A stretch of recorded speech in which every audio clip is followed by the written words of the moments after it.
Hello students, welcome to the class. तो students topic कर रहे थे हम इंटरफेरेंस और इसमें हम यंग्स डबल स्लिट एक्सपेरिमेंट कर रहे थे। कंडीशंस फॉर इंटरफेरेंस जो है मैक्सिमा एंड मिनिमा के लिए, यानी कि कंस्ट्रक्टिव इंटरफेरेंस और डिस्ट्रक्टिव इंटरफेरेंस के लिए। तो हमने यहाँ पे देखा कि जब कंस्ट्रक्टिव इंटरफेरेंस होती है तो हमें ब्राइट फ्रिंजेस मिलते हैं, यानी कि यहाँ पे ब्राइटनेस होती है। और जब डिस्ट्रक्टिव इंटरफेरेंस होती है तो यहाँ पे डार्कनेस होती है, यानी कि यहाँ पे वेव्स जो है वो बिल्कुल नहीं होती, यहाँ पे इंटेंसिटी जो है वो मिनिमम होती है।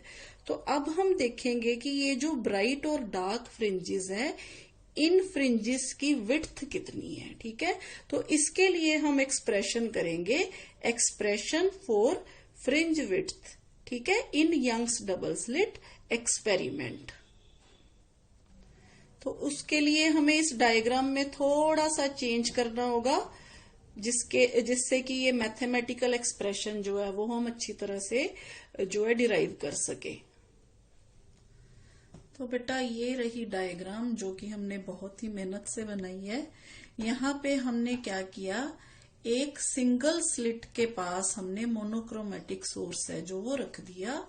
तो ये स्लिट जो है is illuminated by monochromatic light of wavelength lambda, और इसके सामने हमने यहाँ पे दो नैरो स्लिट्स कर दी। ठीक है, S1 एंड S2 उसी तरह से। तो ये जो वेव्स है सोर्स में से जो आ रही हैं, अब ये इन स्लिट्स में से पास होंगी और उसी तरह से वेव्स जो है वो आगे बढ़ेंगी। तो यहां से कैपिटल D दूरी पे हमने एक स्क्रीन जो है वो प्लेस कर दी, ताकि हम इंटरफेरेंस पैटर्न है जो वो ऑब्जर्व कर सकें। और इसी तरह से S1 और S2 जो दो यहाँ पे स्लिट्स हैं, इनमें जो दूरी है बेटा वो है स्मॉल d। ठीक है, तो यहाँ पे सोर्स के बिल्कुल सामने यहाँ पे सेंटर पे जो पॉइंट है वो O है, यानी कि D के मिडल में जो है वो पॉइंट O है। तो यहाँ से OB और OA डिस्टेंस जो है वो क्या हो गया, D/2 एंड D/2।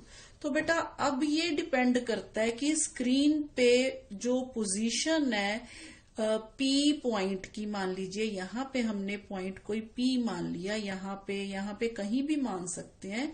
तो यहाँ पे कैसी इंटरफेरेंस होगी, कंस्ट्रक्टिव होगी कि डिस्ट्रक्टिव होगी, यानी कि यहाँ पे ब्राइट फ्रिंज मिलेगी या डार्क फ्रिंज मिलेगी, ये टोटली डिपेंड करता है कि इंटरफेरेंस जो है वो किस तरह से हो रही है, यानी कि यहाँ पे जो वेव्स पहुंच रही है ना, वो किस फेस में पहुंच रही है, उनमें जो फेस डिफरेंस है या पाथ डिफरेंस है वो कितना है। जैसे मान लीजिए बेटा यहाँ ये वाली वेव है, जो मान लीजिए ये इस तरह से दो वेव्स कंप्लीट हो रही है यहां तक जाते जाते।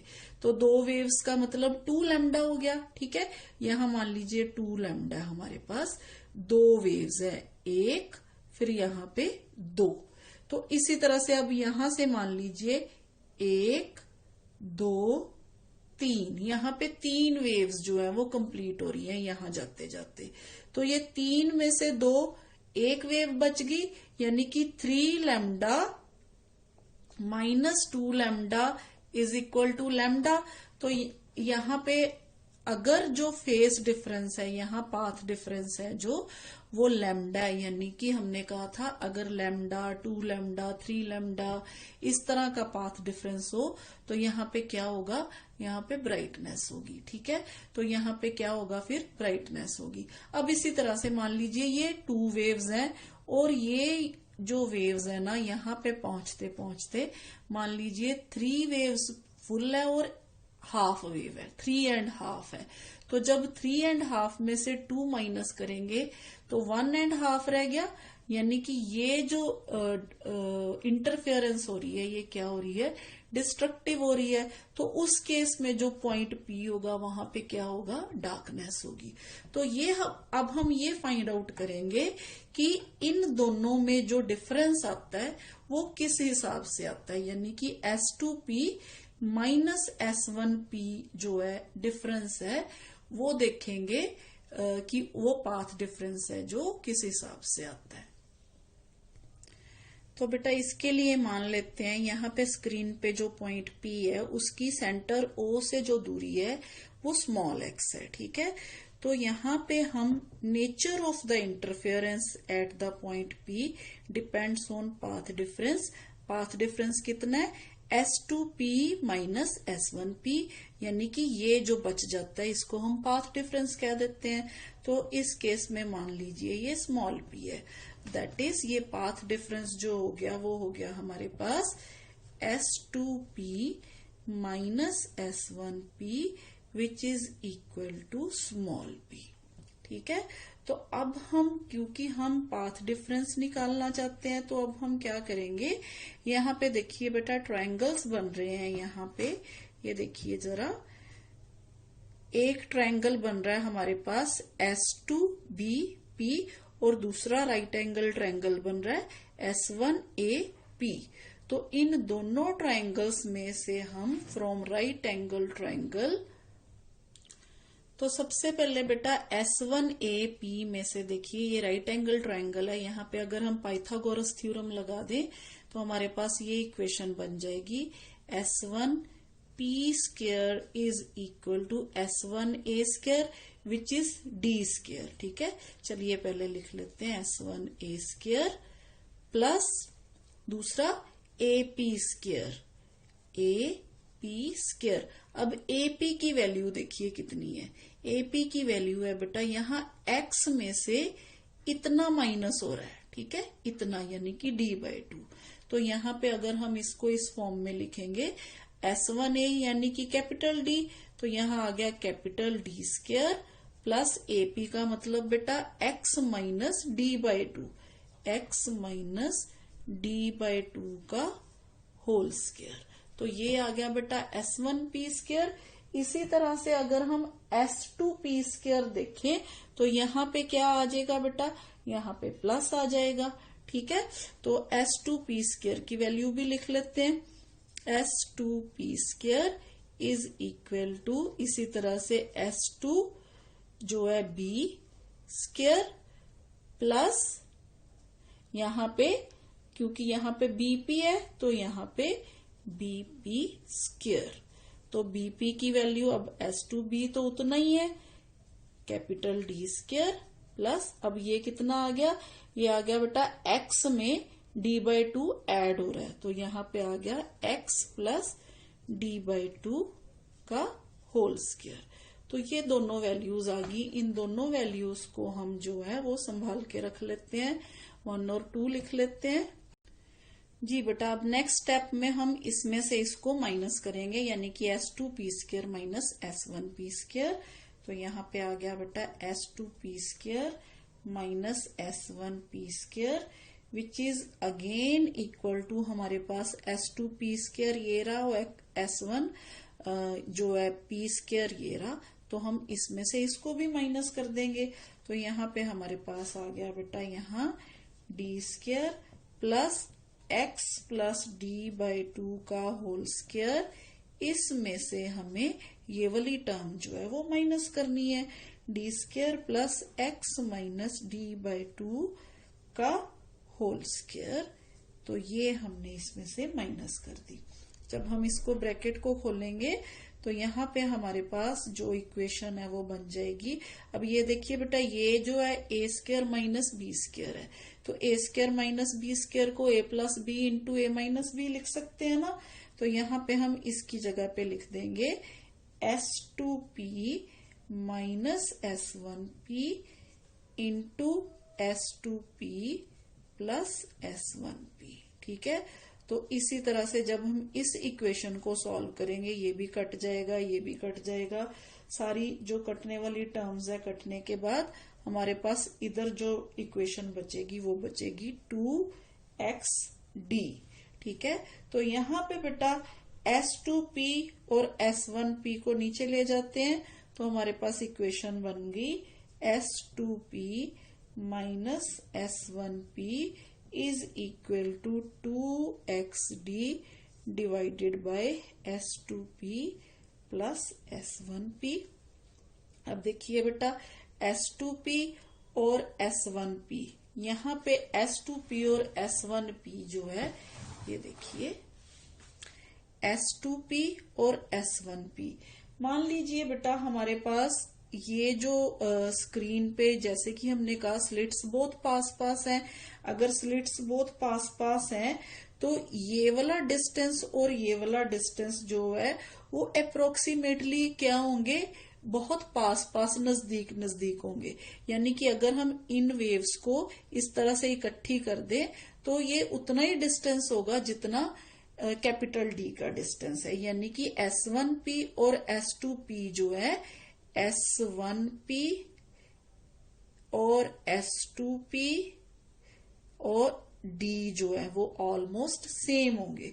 तो ये कंडीशन हम यहाँ पे अप्लाई करेंगे हमारी इक्वेशन में कि S2P और S1P की जगह पे हम यहाँ पे कैपिटल डी और कैपिटल डी पुट करेंगे। तो ये हमारे पास इक्वेशन है। अब ये क्या था हमारे पास, small p is equal to 2xd divided by d plus d। तो यहां से हमारे पास आ गया बेटा small p is equal to xd by capital D। यहाँ 2d है, 2 से 2 जो है वो कैंसल हो गया। ठीक है, तो बस बेटा अब ये P की वैल्यू डिसाइड करेगी, जैसे कि मैंने आपको बताया कि इंटरफेरेंस कंस्ट्रक्टिव है या डिस्ट्रक्टिव है। अब फॉर ब्राइट फ्रिंजेस का मतलब कंस्ट्रक्टिव इंटरफेरेंस। तो ब्राइट फ्रिंजेस के लिए हमने क्या कंडीशन रखी थी, ये कंडीशन रखी थी ना कि जो पाथ डिफरेंस है वो लैम्डा एन यानी 2 लैम्डा 3 लैम्डा यानी कि n लैम्डा के बराबर होना चाहिए। तो यहाँ पे फॉर कंस्ट्रक्टिव इंटरफेरेंस यानी कि फॉर ब्राइट फ्रिंजेस यानी कि that is for constructive interference, जो P है वो कितना होना चाहिए, n लैम्डा होना चाहिए। P n लैम्डा का मतलब XD बाय कैपिटल D जो है वो भी n लैम्डा होना चाहिए। तो यहां से हम x की वैल्यू फाइंड आउट कर लेंगे। तो x कितना होना चाहिए, n capital D lambda by small d। ठीक है, तो ये आ गई हमारे पास स्क्रीन के ऊपर O से X की पोजीशन जहां पे कंस्ट्रक्टिव इंटरफेरेंस होगी। तो यहाँ पे जो n है वो क्या है बेटा, n जो है 0 1 2 3 सो ऑन है। ठीक है, तो अगर मान लीजिए हमने यहाँ पे 0 पुट कर दिया तो x की वैल्यू जो आ गई 0, वो हमने देखा ही है सेंटर पे यानी कि O पोजीशन पे जो ब्राइट फ्रिंजेस बनती है। तो इसका मतलब x0 यानी कि सेंटर पे ब्राइटनेस होती है। ठीक है, इसी तरह से अगर हम यहाँ पे 1 वैल्यू पुट कर देंगे तो यहाँ पे x की वैल्यू जो आ जाएगी वो आ जाएगी d lambda by small d। अगर 2 वैल्यू पुट कर देंगे n की तो आ जाएगी 2d lambda by small d। इसी तरह से आगे आगे बढ़ते जाएंगे। तो ये तो हो गया बेटा हमारे पास फॉर ब्राइट फ्रिंजेस यानी कि कंस्ट्रक्टिव इंटरफेरेंस। अब इसी तरह से हम इस तरफ डिस्ट्रक्टिव इंटरफेरेंस पैटर्न जो है वो देखते हैं कैसे बनता है। तो बेटा पोजीशन फॉर डार्क फ्रिंजेस और डिस्ट्रक्टिव इंटरफेरेंस के लिए जो P की वैल्यू है यानी कि XD बाय कैपिटल D की वैल्यू है जो वो कितनी होनी चाहिए, 2n minus 1 into lambda by 2। ठीक है, तो यहां से अगेन हम x की वैल्यू फाइंड आउट कर लेंगे जो कि किसके बराबर आएगी, 2n minus 1 into d lambda by 2d। ये d ऊपर चला गया, ये d नीचे आ गया। अब यहाँ पे देखिए बेटा, यहाँ पे हमने n की वैल्यू है जो वो 0 से शुरू की थी। अब 0 की पोजीशन तो ले ली किसने, ब्राइट फ्रिंज ने। तो यहाँ पे 0 तो आएगा नहीं। तो यहाँ पे n कहाँ से शुरू होगा, n शुरू होगा बेटा 1 से, 1 2 3 सो ऑन। अब देखिए यहाँ पे अगर हमने यहाँ पे n की वैल्यू 1 पुट कर दी, ठीक है, तो हमारे पास x की वैल्यू कितनी आ जाएगी, अगर 1 पुट करेंगे 1 के लिए x की वैल्यू जो है वो आ जाएगी 1/2। यहाँ पे कितना आ जाएगा 2 इंटू 1 1 2 माइनस 1 1, तो यहाँ पे आ जाएगा 1/2 d लैम्डा बाई डी। ठीक है, तो यहाँ पे आ जाएगा half d lambda by small d। इसी तरह से अब 2 वैल्यू पुट करके देख लीजिए, 2 2 जार 4, 4 माइनस 1 3, तो यहाँ पे आ जाएगा 3/2 d लैम्डा बाय d। इसी तरह से next 5/2 d lambda by small d, यानी कि हाफ, फिर जो है 1.5, फिर उसके बाद 2.5, इस तरह से आगे आगे आगे आगे बढ़ता जाएगा। तो ये पोजीशन जो है हमें बताती है कि डार्क फ्रिंजेस बन रहे हैं यहाँ पे, यानी कि एक्स की जो दूरी ओ से सेंटर से जब इस हिसाब से होगी तो वहां पे क्या होगा, जो डार्क फ्रिंजेस बनेंगे। तो बेटा अगर हम इंटेंसिटी और पोजीशन में अगर हम यहाँ पे ग्राफ ड्रॉ करें तो हमने जैसे देखा कि इस तरह से पैटर्न बनता है। तो यहाँ पे सेंटर पे यानी कि x जब 0 है, यहाँ पे क्या बनेगा हमारे पास, ब्राइट पैटर्न बनेगा। यहाँ पे इसको सेंट्रल ब्राइट बोलते हैं, इस पोजीशन को हम बोलते हैं सेंट्रल ब्राइट। तो इसके पास बिल्कुल यहाँ पे ये जो पोजीशन है, यहाँ पे कौन सा होगा, यहाँ पे ये वाली वैल्यू होगी x की, यानी कि इस पॉइंट पे d lambda by 2d value होगी। ठीक है, ये होगी इस तरफ, इसी तरह से इस तरफ भी ये वैल्यू होगी, वो माइनस में। तो जैसे जैसे हम आगे जाएंगे, ये अब ये वाली पोजीशन जो है, यहाँ पे ये वाली वैल्यू होगी d लैम्डा बाय d, यानी कि ये वाली पोजीशन पे वैल्यू होगी d lambda by small d। इसी तरह ये वाली पोजीशन जो है, इस पे ये वाली वैल्यू होगी, और ये वाली पोजीशन पे फिर ये वाली वैल्यू होगी। इस तरह से हम x की वैल्यू जो है वो फाइंड आउट कर सकते हैं। तो अब देखते हैं बेटा फ्रिंज विड्थ कितनी होगी। अब फ्रिंज विड्थ क्या है एक्चुअली, मान लीजिए ये 2 ब्राइट फ्रिंजेस है। ठीक है, इन 2 ब्राइट फ्रिंजेस के बीच में ये जो डिस्टेंस होगा, ये वाला डिस्टेंस जो होगा, इसको हम क्या बोलेंगे, ये किसकी विड्थ आ गई, ये डार्क फ्रिंज की विड्थ आ गई। इसी तरह से मान लीजिए ये 2 डार्क फ्रिंजेस है, तो इन दोनों के बीच में ये जो दूरी होगी, ये दूरी किसकी होगी, ये, क्योंकि ये डार्क फ्रिंजेस के बीच में दूरी है, तो ये विड्थ किसकी हो जाएगी, ब्राइट फ्रिंज की विड्थ हो जाएगी। तो चाहे डार्क हो चाहे ब्राइट हो, विड्थ दोनों की क्या होगी, सेम होगी। तो बहुत ही सिंपल मेथड है। फ्रिंज विड्थ निकालने के लिए हम क्या करेंगे, किन्हीं भी 2 पोजीशन को क्या कर देंगे, माइनस कर देंगे। जैसे मान लीजिए हमारे पास यहाँ पे एक्स एन की value N D lambda by D है, तो ये है हमारे पास nth ब्राइट फ्रिंज।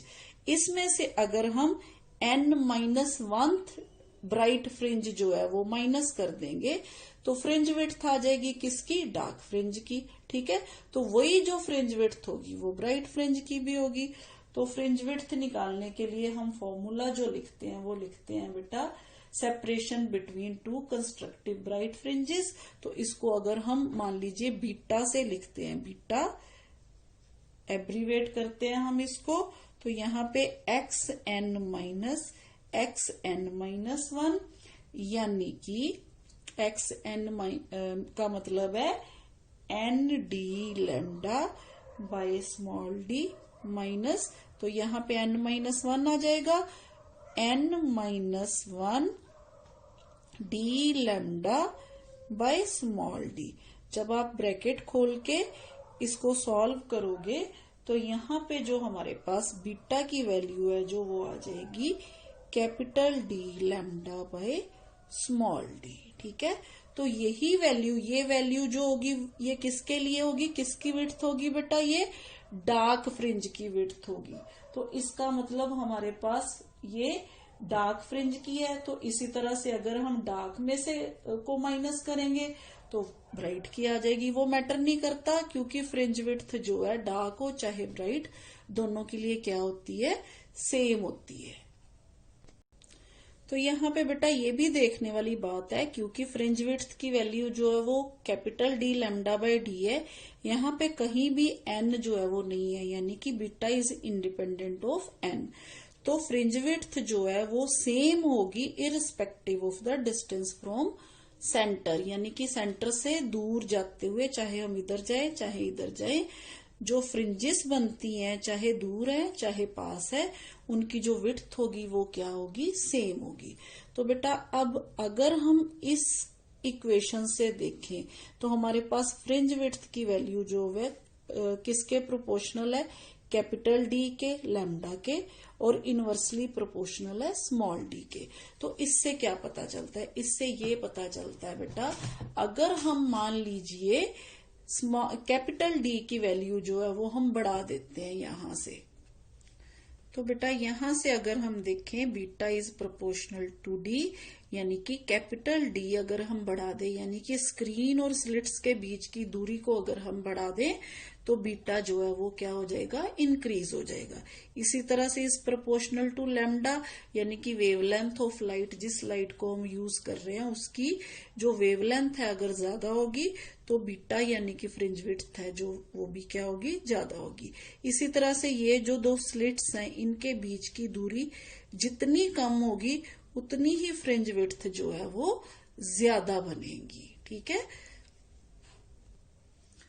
तो बेटा यहाँ पे एक और चीज जो है वो इम्पोर्टेंट है, वो है conservation of energy in interference.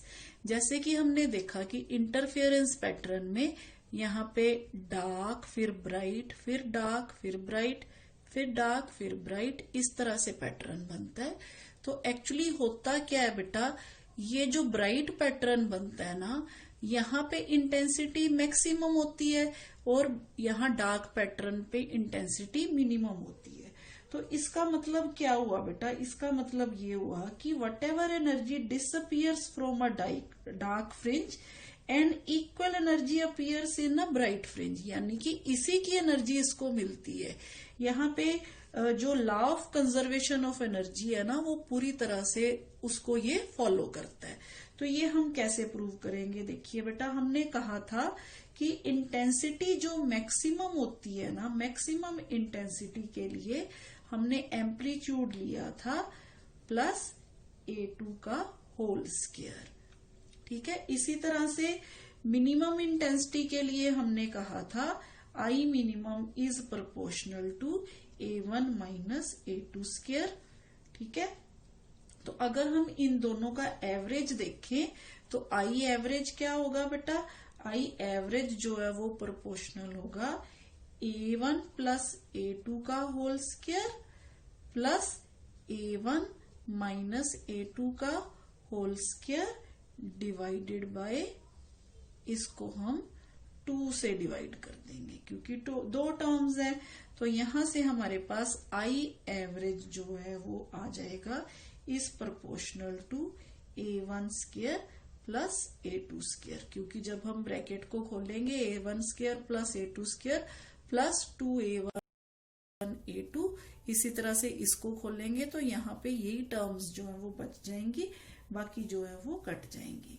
तो ये हो गया बेटा हमारे पास I एवरेज की वैल्यू, जो कि दोनों की इंडिविजुअल इंटेंसिटी जो है उनके स्क्वायर के बराबर है। तो अब मान लीजिए यहाँ पे कोई इंटरफेरेंस नहीं हो रही कि दो सोर्सेस की वजह से। ठीक है, if there is no interference between the light waves from the two sources then intensity at every point would be same. मान लीजिए इंटेंसिटी क्या हो, तब क्या होना था, इंटेंसिटी सेम होनी थी। ठीक है, अगर इंटेंसिटी सेम होनी थी यानी कि जो I होना था वो किसके बराबर होना था, intensity is equal to intensity due to first source और intensity due to second source, which is again proportional to A1 square plus A2 square. तो ये दोनों सेम है। ठीक है, तो इसका मतलब ये हुआ कि इंटरफेरेंस पैटर्न में जो violation of the law of conservation of energy नहीं होता, जो एनर्जी डार्क फ्रिंजेस से यानी कि इस यहां से डिसअपियर होती है वही एनर्जी जो यहाँ पे अपीयर होती है। तो यहाँ पे हम ये लिख ही देते हैं, यहाँ क्या है, if there is no interference.